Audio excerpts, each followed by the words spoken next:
न्याजी साहब। सलीना, मैं जरा एक शिक्का प्लीज में इजाजत है पिछले सवाल के कंसर्न से, वो बड़े इंपॉर्टेंट है कि एक बड़ी इंपॉर्टेंट बात जो हमने मिस की है कि शहबाज शरीफ जो है वो पिछले 30 सालों से मुस्लिम लीग के नंबर 2 सीनियर रहनुमा है। शहबाज शरीफ साहब को ये बात कंट्रोल नहीं होगी कि मरीम नवाज जो नौखेज है तो जिनको चंद साल हुए सियासत में आए, क्या वजह कि नवाज शरीफ के चाहने और मानने वालों के दिलों पर राइड कर चुकी है और मुस्लिम लीग के मुतल्लिकीन में वो मर्द खलाइक बन चुकी है। तौबा तौबा तौबा तौबा तौबा, अल्लाह माफ करे। नवाज शरीफ का बयानिया जो है मुंतकिल हो गया, लेगेसी मरियम को मुंतकिल हो गई है और ये मरियम नवाज को चाहिए कि शहबाज शरीफ का इस्तीफा डिमांड करें, डिमांड कर। बिल्कुल तौबा तौबा तौबा, ये तो आप देखें ना, ये न्याजी साहब अल्हम्दुलिल्लाह क्या खूबसूरती से दो नस्लें मिला। आपके सवाल के जवाब में हम एक इंतहाई भयानक इक़्तिसादी सूरत से दो चार है, जो कहते हैं इकोनॉमिक नाइटमेयर, पूरी दुनिया माइनस ग्रोथ है, इंडस्ट्रीज आपकी फ्लैट पड़ी है, बैंक सूद तो खुजा और सिर्फ दर मौखर कर रहे हैं, वो पैसे हैं ही नहीं तो आपने किस पे टैक्स लगाएंगे। ठीक है। रीमा, आपके ख्याल में क्या होना चाहिए? मेरा ख्याल है, मुझे भी कंफ्यूजन है, क्या वेल्थ टैक्स को ही कोरोना टैक्स का नाम दिया जा रहा है? अगर ये है तो क्या ये सिर्फ 1 साल के लिए लगेगा, उसके बाद ख़त्म हो जाएगा, या 2 साल के लिए लगेगा? तो मेरा ख्याल है अभी बहुत सी इसमें डिटेल्स बाकी हैं जो समझने की ज़रूरत है। दूसरा, मेरा ख्याल है इसको कोरोना वायरस को फ्लड्स और अर्थक्वेक से हमें डिस्टिंग्विश करना पड़ेगा, क्योंकि फ्लड्स अर्थक्वेक्स में गवर्नमेंट की फाइनेंशियल जिम्मेदारी बहुत बढ़ जाती है रिलीफ काम के लिए, लेकिन यहाँ पे हमें ज़रूरत है बेहतर लेजिस्लेशन की, बेहतर पॉलिसीज़ की और उनके इम्प्लीमेंटेशन की। जो बाबर साहब ने पॉइंट रेज किया, मेरा ख्याल है बहुत वैलिड है कि कोरोना टैक्स के साथ करेंगे क्या। ये जो डैम फंड के पैसे रेज हुए थे उसके साथ हमने क्या किया, मतलब बहुत सवालात हैं जो उस डैम फंड की एपिसोड ने उठाए हैं। इस तरह के जो लोगों से आप एक चीज़ के लिए पैसा लेते हो उसके बारे में, तो मेरा ख्याल है ये बहुत ज़रूरी सवालात हैं, उनके जवाब मिलेंगे, फिर देखा जाएगा ये अच्छी ऑप्शन है या नहीं।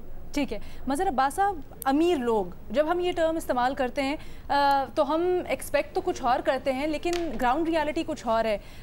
जो साहिब इस्तेतात या अमीर लोग हैं उनकी तो कुछ ना कुछ वेज निकल आते हैं, वो टैक्स से वेट भी कर देते हैं, लेकिन जो बर्डन आ जाता है वो वापस उसी मुतवस्सित तबके पे आ जाता है, जो या तो सैलरी ले रहे होते हैं या फिर कुछ ना कुछ करके मेहनत करके कुछ सालों में उस बेंचमार्क तक पहुँच गए होते हैं जहाँ पर वो इस काबिल हो जाते हैं कि जी वो कुछ ज़्यादा टैक्स दे। देखिए, एक तो हमारे यहाँ टैक्स कल्चर है ही नहीं, हमारे यहाँ वो रुझान ही नहीं है। हमारे यहाँ लोग भी टैक्स चुराते हैं, छुपाते हैं, सारी चीज़ें करते हैं, चाहे वो मिडिल क्लास का हो या अपर मिडिल क्लास का आदमी हो। दूसरी बात, जिस तरह अभी रीमा भी कह रही थी, बाबर साहब ने भी, कि देखिए एक पैसा कलेक्ट होता था एजुकेशन सेस के नाम से, अरबों रुपया, और उसका मकसद ये था कि फैक्ट्रीज़ के अंदर, लेबर फैक्ट्रीज़ के अंदर बाकायदा उनके बच्चों के स्कूल्स खोले जाएंगे। वो पता नहीं पैसा कहाँ गया, उसका कोई हिसाब किताब नहीं है। फिर अगर आप सबको याद होगा कि ईस्ट पाकिस्तान पेट्रोल जब होता था तो न्याजी साहब को पता होगा कि ईस्ट पाकिस्तान टैक्स के नाम से 1 रुपये या 2 रुपये वसूल किए जाते थे, और वो मेरा ख्याल है सन 2000 या 2005 तक वसूल किए गए। वो कहाँ जाते थे पैसे, उसका कोई हिसाब किताब नहीं है। तो बिल्कुल टैक्स आप लगाना वो हैं, लेकिन स्पेंडिंग जो है कि लोगों पे खर्च भी होता है या नहीं होता, इसको यकीन मुनीब से पूछते हैं। मुनीब, लोग टैक्स देने के लिए तैयार भी तभी होंगे जब वो देखेंगे उनको फैसिलिटेट किया जा रहा है उसके एवज। जी देखिए, ये एक बड़ा मेरे ख्याल में मैं से क्या को एक नी जर्क रिएक्शन है हुकूमत की तरफ से पैसे इकट्ठे करने का जो फॉर्मूला है। आप तो वैसे ही बड़े टैक्सेस लगाते रहे हैं मेरे ख्याल में पिछले दो सालों के अंदर, लेकिन अभी मैं कम से कम इस हद तक जरूर एग्री करूंगा अभी जो भट्टी साहब कह रहे थे कि जो साहिब हैसियत लोग हैं उनके ऊपर टैक्स इस हवाले से लगाया जाए कि अगर तो आप उनको टैक्स कर रहे हैं और आपका अल्टीमेट पर्पस ये है कि आपने जो इफेक्टिव हैं और जो लोग बिल्कुल इस वक्त रिसीविंग एंड पे हैं उनको अगर आपने बेनिफिट करना है तो कम से कम पता हो कि आपने उस टैक्स का करना क्या है।